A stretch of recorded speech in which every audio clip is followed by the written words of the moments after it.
Hi everyone! How are you? Kumusta na kayo? Ito, okay na ako. Tapos na, nakaraos na din kami. Wala nang virus, coronavirus. Ngayon, pwede na ako mag-grocery kasi uh, we receive our test negative na, hindi na, wala na, tapos na yung coronavirus. Importante talaga na vaccinated kayo kasi kung kayo magkasakit, meron kayong protection. Siguro sabi nga kung wala daw kaming vaccination, baka mas lalong mas malala. Kaya I recommend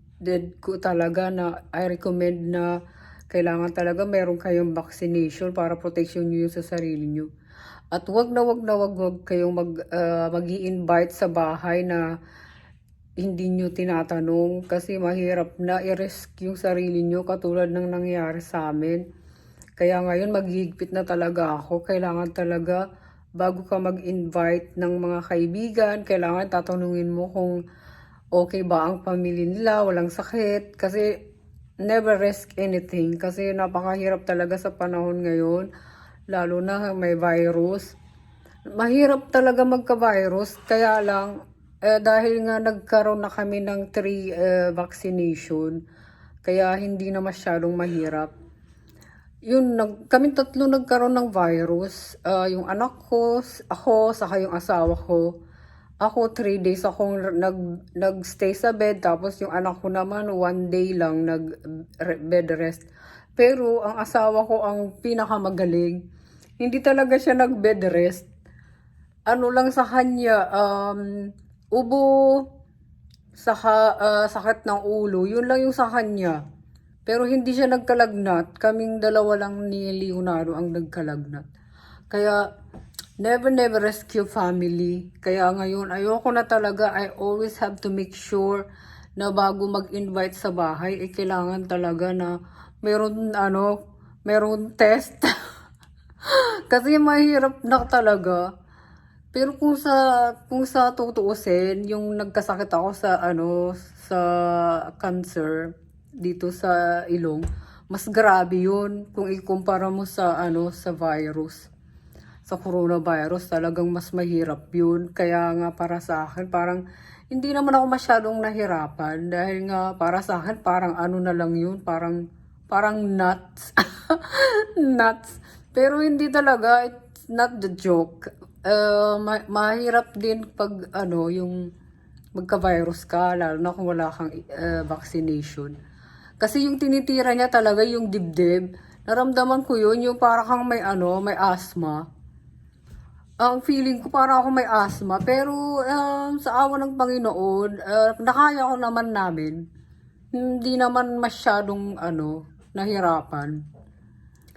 Pero kahit na, kailangan talaga vaccinated kayo. Kaya please do vaccinated. I recommended that you have to vaccinated for your protection and also for your family because it's really very important. Lalo na sa panahon ngayon, pag nagkasakit, napakahirap. Paano kung puro puno na yung hospital? Kami nga dito lang kami sa bahay, we don't go to hospital. We stay here at home 14 days. We don't go to hospital. We only here, we rest in our bedroom. And namimiss ko nga yung anak ko hindi ko na nga siya mahalikan. No kiss, no hug. Ganun din sa asawa ko. Kaya ngayon, okay na kami ulit. So, we can kissing again and hugging again. Oh, thank you, Lord, that everything is fine now.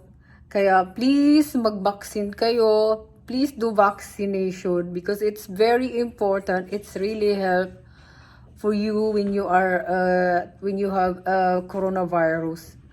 It's really a big help for you. Yes, naranasan ko na magka